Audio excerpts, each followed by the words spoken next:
Hey everyone. Welcome back to Cinema Zane, where we bring you the latest and greatest in the world of movies. Today, we're counting down the top 10 movies of 2024 so far. So, grab your popcorn and let's dive right in. Starting off our list at number 10, we have Hitman. Glenn Powell plays a sad sack New Orleans professor who discovers a gift for impersonating assassins for the police. Then he meets Adria Arjona's abused wife and would-be murderess, and his moral code gets scrambled in all sorts of mind-bending ways. Still, it'll be on Netflix, if you did miss it. No, I don't buy it. What? You're not a hitman. You can't be. I tried looking you up and nothing. It's like you don't even exist. I guess I'm just your fantasy. So what's the biggest difference between the real you and your occupation? By the way, my name is Gary Johnson, and I'm a fake hitman. Coming in at number 9, it's Deadpool and Wolverine. Deadpool is an answer to the conflicted but upstanding superheroes of 21st century Hollywood. He kills messily, he makes a lot of inappropriate jokes, and, in an industry that practically decrees a profit-boosting PG-13 rating, his movies are always rated R. At number 8, we have Janet Planet. Playwright Annie Baker writes and directs a delightful account of a quirky 11-year-old hanging out with her divorced mother, Julianne Nicholson, in rural Massachusetts in the 90s. Anchored by a wonderful performance from child actor Zoe Ziegler, it's a witty, atmospheric slow burner with chapters dedicated to distinctive characters, played by actors including Sophie Okonedo and Will Patton. The child's eye perspective invites a deeply personal, nostalgic response. Coming at number 7, The Fall Guy. Plundering a dusty corner of 1980s TV and turning it into an action movie and stunt showcase with a puppy dog-ish eagerness to please, The Fall Guy is the ideal Friday night cinema outing. Big laughs, big explosions, and nothing that's going to linger too long in your brain. Ryan Gosling and Emily Blunt make it sing as a lovelorn stuntman and the newbie director he's trying to win back. Can he save her movie?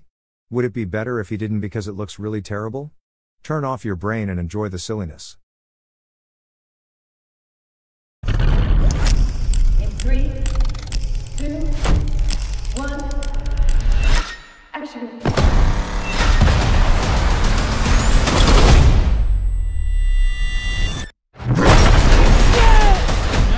So good. Oh, good. Shot through the heart, and you're too late, darling. You give love a bad name. Anyone but him. I didn't approve him. You know that. You are literally the last person on earth I want to see. Number 6, we have Green Border.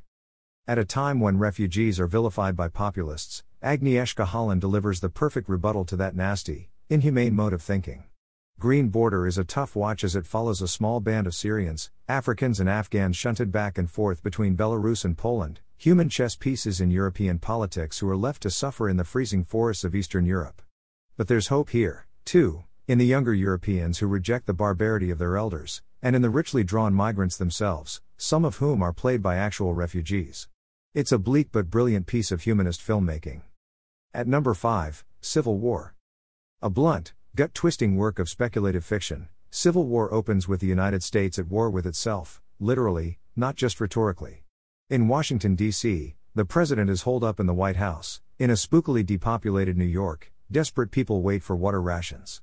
It's the near future, and rooftop snipers, suicide bombers and wild-eyed randos are in the fight while an opposition faction with a 2-star flag called the Western Forces, comprising Texas and California, as I said, this is speculative fiction, is leading the charge against what remains of the federal government. If you're feeling triggered, you aren't alone. 19 states have seceded. The United States Army ramps up activity. The White House issued warnings to the Western forces as well as the Florida Alliance. The three-term president assures the uprising will be dealt with swiftly. Let me know if you want to try anything on. Are you guys aware there's like a pretty huge civil war going on all across America? We just try to stay out. With what we see on the news, seems like it's for the best. Coming in at number 4, we have Evil Does Not Exist. Surely no film in 2024 will have a more bamboozling ending than Ryusuke Hamaguchi's Rural Fable. If the Drive My Car director, one of Japan's finest purveyors of gentle human dramas since Ozu, goes fully mystical in the final reel, the lead-up offers a painfully relatable tale of ecology and capitalism at loggerheads. A Tokyo business's insensitive plan to build a glamping site on a virgin patch of countryside shows how easily the balance between people, as much as the natural world, is disrupted. But it's Hamaguchi's ability to gift each of its characters an inner life that makes this quiet gem special. At number 3, it's Inside Out 2. Is Pixar back? No one had this 9 years in the making sequel down as the film to save the multiplex summer. But with first week receipts closing in on $500 million, Inside Out 2 feels big, both for cinemas and for the cultural clout of a once great animation house struggling with its place in the Disney hierarchy. If it's not quite up there with the first film, firmly established in Pixar's top 3, there's loads to love in its expansion of Riley's mind. Maya Hawke is fab as the voice of the jittery but well-meaning anxiety, and Pouchy has just surpassed Forky, Spanish Buzz and Ken as Pixar's most inspired piece of comic relief. This is Joy, coming to you live in Riley's mind. Make some noise! Sadness is in the house! It's anger! Let me at him! We gotta get our mouth guard, people! Fear! No, that's not ours! Disgust. Glad to have her on our team. Our little girl's growing up so fast. Ow. Sorry. It should be nothing but smooth sailing from... Hello? I'm anxiety. Where can I put my stuff? A new emotion. Oh, I'm sorry. We wanted to make such a good first impression. What do you mean, we? Our runner-up at number 2 is Furiosa, a Mad Max saga. No movies are providing moviegoers with more bang for their buck than George Miller's Mad Max franchise, and Fury Road and now Furiosa, the most mythologically rich blockbusters since Lord of the Rings, come with an almost deranged desire to shock and awe. Unlike the arrow-sleek Fury Road, Furiosa, a generation-spanning origin story with Alila Brown and Anya Taylor-Joy stepping into Charlize Theron's boots, gets weighed down by extra narrative baggage. But with Chris Hemsworth a joy as the scheming, oratorical Dementis, and one war-rigged chase as mind-blowing as anything in its predecessor, it's still an essential watch. No one is doing it quite like the Aussie Doctor. And finally, taking the top spot at number 1, we have Dune Part 2. Having done the heavy lifting of reimagining Frank Herbert's sci-fi epic in the first Dune, Part 2 adds moral complexity and giant desert battles to the world building and galactic scheming. But even the ludicrously starry cast can't compete with those monstrous sandworms, giant tube trains careering through the sandy substrata of Arrakis that give this awe-inspiring movie its most awesome motif.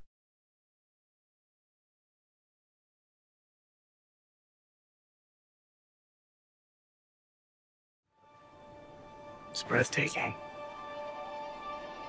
When you see sand here, imagine water. If you dive in, you can't reach the bottom. You dive in. Yes, it's called swimming. I don't believe you. In the shadows of Arrakis lie many secrets. But the darkest of them all may remain. The end of House Atreides. Your father didn't believe in revenge.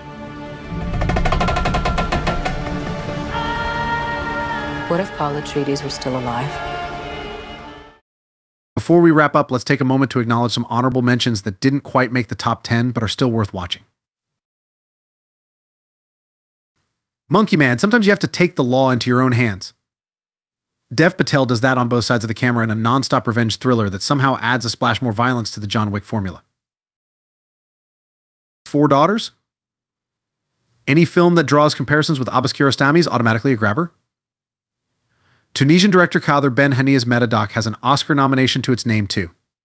Both endorsements feel richly deserved. Her daring, playful, and emotionally charged film turns expectations on their head as it pieces together the real story of four siblings and their stern but matriarch Olfa.